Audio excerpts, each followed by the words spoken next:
আজকে আমি যে সহজ রেমেডিটা তোমাদের সাথে শেয়ার করছি সেটা কিন্তু প্রায় সবাই বাড়িতে বানাতে পারবে এবং এটা ইউজ করলে কন্টিনিউ ইউজ করলে তোমার চুলটাও কিন্তু ঠিক এরকমই লম্বা ঘন মোটা সিল্কি কালো হয়ে উঠবে। এর পাশাপাশি যে জায়গায় প্রচন্ড পরিমাণে তোমার হেয়ার ফলটা হচ্ছে স্ক্যাল্পের, সেই জায়গায় অনেক সময় কিন্তু হেয়ার গ্রোথটা একদমই থেমে যায়। তো আজকের রেমেডিটা ট্রাই করলে কনফার্ম একদম তোমার ওইখান থেকে কিন্তু হেয়ার রিগ্রোথ হবেই হবে। দেখো, শীতকালে ড্যান্ড্রফ হলে সেটা কিন্তু ইজিলি আইডেন্টিফাই করা যায়, বাট এই গ্রীষ্মকালে যদি ড্যান্ড্রফ হয় অনেক সময় না আমরা বুঝতেই পারি না, ওটা স্টিকি ড্যান্ড্রফ বলা হয়ে থাকে। অল্প একটুখানি নখে করে যখন আঁচড়াবে তখন দেখবে নখের মধ্যে কিন্তু কেমন একটা যেন উঠে আসে। তো সেটা আমরা মনে করি নোংরা জমেছে বা কিছু একটা হয়েছে, সে কারণে একটু শ্যাম্পু করে নিই, স্ক্যাল্পটা ক্লিন হয়ে যাবে। বাট সেটা না, ওটা কিন্তু তোমার স্টিকি ড্যান্ড্রফ। তাই সেটা কিওর করতে গেলে কিন্তু আজকের রেমেডিটা জাস্ট ফাটাফাটি কাজ করবে। এক কথায় এই রেমেডিটা একেবারে অসাধারণ। এর জন্য দেখো, প্রথম আমাদের যেটা লাগবে সেটা হলো কারি পাতা বেশ কিছুটা। আমি এখানে শুকনো কারি পাতা ব্যবহার করছি, তোমাদের কাছে ফ্রেশ পাতা থাকলে তাহলে কিন্তু সেটা আরও বেশি কার্যকর হবে। না হলে জাস্ট কারি পাতা শুকনো তোমরা কিন্তু অনলাইন থেকে কিনতে পারো, বা এটা নর্মালি অফলাইনেও পাওয়া যায়। বিভিন্ন রান্নার যে সমস্ত মশলাপাতি দোকানে বিক্রি হয়, যে দোকানে, সেখান থেকে তোমরা এটাকে পারচেস করতে পারো। আদারওয়াইজ ভিডিও ডিসক্রিপশন বক্সে কিন্তু লিঙ্ক দেওয়া আছে শুকনো কারি পাতার, তোমরা সেখান থেকেও পারচেস করতে পারো। এই কারি পাতা যারা প্রত্যেক দিন খাবে এবং তার পাশাপাশি এই রেমেডিটা ফলো করবে, তারা কিন্তু খেয়াল করবে তাদের কাজটা অনেক বেশি ফাস্ট হয়ে যাচ্ছে। কারণ কারি পাতা আমাদের হেয়ার ফলিকলসগুলোকে প্রচণ্ডভাবে স্ট্রং করে, চুলটা কালো করতে সাহায্য করে, ড্যান্ড্রফটাকে কিওর করতে সাহায্য করে। চুল গজানোর জন্য একটা অনবদ্য ইনগ্রিডিয়েন্ট হলো কারি পাতা। তাই অবশ্যই কারি পাতা নিয়ে নাও বেশ কিছুটা পরিমাণ। এরপর নাও হাফ চামচ মতো মেথি। দেখো, মেথি কিন্তু খুব বেশি পরিমাণে ব্যবহার করলে সেক্ষেত্রে তোমার হেয়ার ফল হতে পারে, তাই কম পরিমাণে নিতে হবে। মেথির মধ্যে আছে ক্যারোটিন নামক এক ধরনের প্রোটিন, যেটা দিয়ে চুল এবং নখ আমাদের তৈরি হয়। তো সেক্ষেত্রে কিন্তু এটা খুবই জরুরি।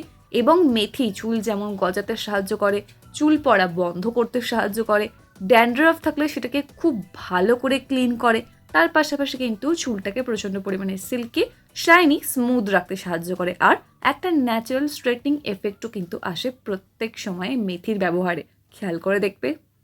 তাই মেথির ব্যবহার কিন্তু খুবই ভালো চুলে, তবে অবশ্যই একটা নির্দিষ্ট পরিমাণে, কারণ মেথির অতিরিক্ত ব্যবহারে চুল ঝরে পড়ার সম্ভাবনা বেশি থাকে। তাই অবশ্যই কম পরিমাণে নেবে এবং সাবধানে ব্যবহার করবে। ব্যবহার করতে পারলে অসাধারণ রেজাল্ট পাবে।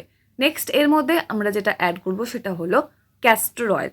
তোমরা যে কোনো ব্র্যান্ডের ক্যাস্টর অয়েল ইউজ করতে পারো। আমি এখানে খাদির ক্যাস্টর অয়েলটা ইউজ করছি।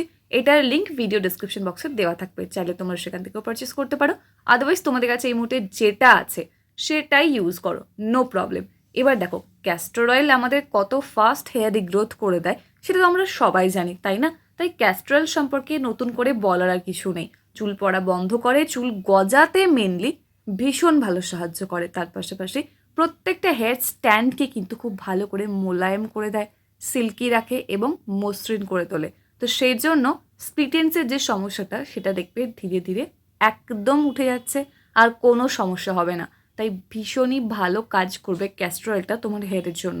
তাই অবশ্যই কিন্তু 1 চামচ পরিমাণে ক্যাস্টর অয়েল নিতে এর মধ্যে একদম ভুলবে না।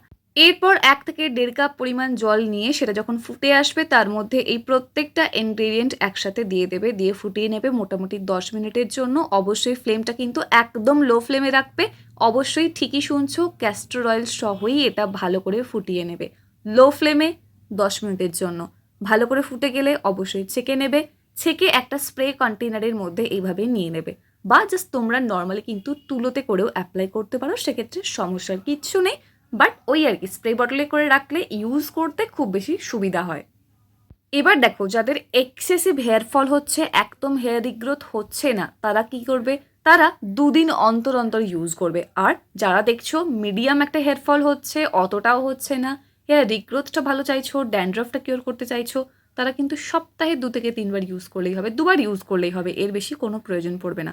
অতিরিক্ত উঠলে অবশ্যই কিন্তু 2 দিন অন্তর অন্তর করবে। কিভাবে ইউজ করবে ফার্স্টেই বলে রাখি, এটা কিন্তু ক্লিন অ্যান্ড ক্লিয়ার স্ক্যাল্পে ইউজ করবে। তবে হ্যাঁ, এমনটা নয় যে তোমাকে সেদিন শ্যাম্পু করতে হবে বা শ্যাম্পু করা মাথায় ইউজ করতে হবে, একদমই তা না। শুধু দেখবে অতিরিক্ত তেল বা অতিরিক্ত নোংরা যেন জমে না থাকে, তাহলে পেনিট্রেট করবে না, এটাই হচ্ছে বক্তব্য। দিয়ে ভালো করে স্ক্যাল্পে অ্যাপ্লাই করে নিলে, অ্যাপ্লাই করে একটু ম্যাসাজ করলে 5 মিনিটের জন্য, দিয়ে ছেড়ে দিলে। 30 মিনিট রাখবে, 30 মিনিট রেখে অবশ্যই যে কোনো একটা মাইল্ড শ্যাম্পু করে নেবে। এভাবে তুমি 1 মাস করে দেখো, আমি 100% শিওর যে তোমার চুল পড়া যেমন কমে যাবে, তার পাশাপাশি কিন্তু প্রচুর বেবি হেয়ার তোমার দেখবে চলে এসেছে, এবং সেটা 1 মাসের মধ্যে খুবই ভালো রেজাল্ট তুমি পেতে চলেছো। তাই অবশ্যই এটা এখন থেকে ইউজ করা স্টার্ট করে দাও।